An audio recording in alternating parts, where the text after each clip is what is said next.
Hello, my cat. Okay, Australian workers get the right to disconnect the law.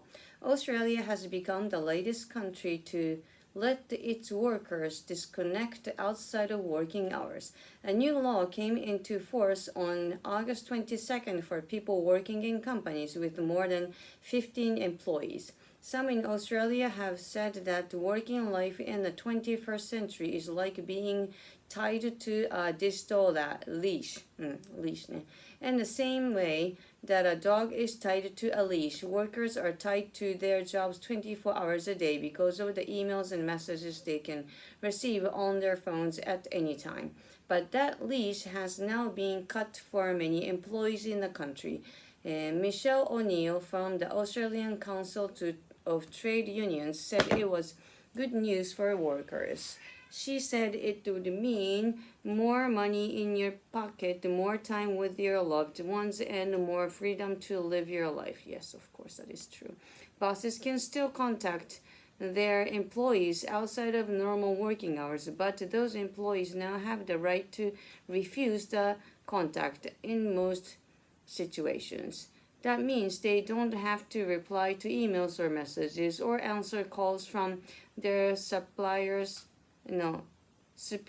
or clients. The law does not give a lot of detail about when it's okay for a boss to expect their employee to answer the phone, but it's hoped that the businesses will respect the law and the rights of their workers. Many people in Australia have said they are working many more hours than they are paid for, something that has been happening all around the world.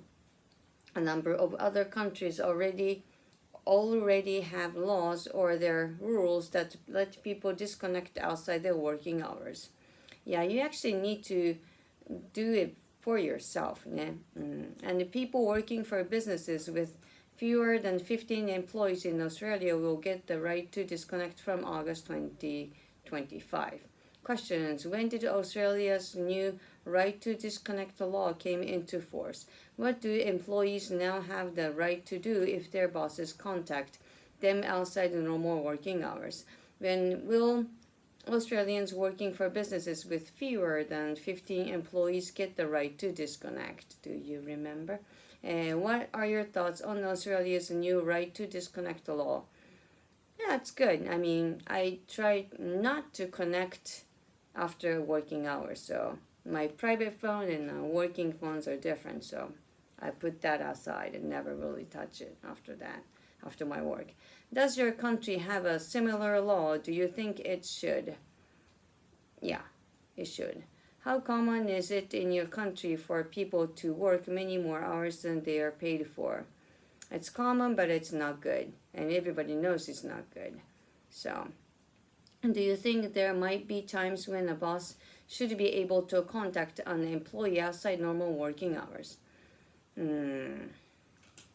Well, it depends on the situation. If it's emergency for some reason, like influencing somebody's life, then everybody needs to be keen on it. But do you ever feel that working life in the 21st century is like being tied to a digital leash? Yeah, not only for the work. I mean, everything is tied on with this one. So, for the discussion, do you ever find it difficult to say no to superiors or clients? I can say that. I can say it. No problem. Do you often have to deal with work matters outside of working hours? Depends on the due date. But I try to work earlier. So, yeah, I try not to work more than the working hours. Do you know anyone who never switches off from work? Yeah, I know. Yeah, do you feel that you have a good work-life balance? Nowadays I do because I got assistant, so before that was horrible. What do you do to unwind from work? Turn it off.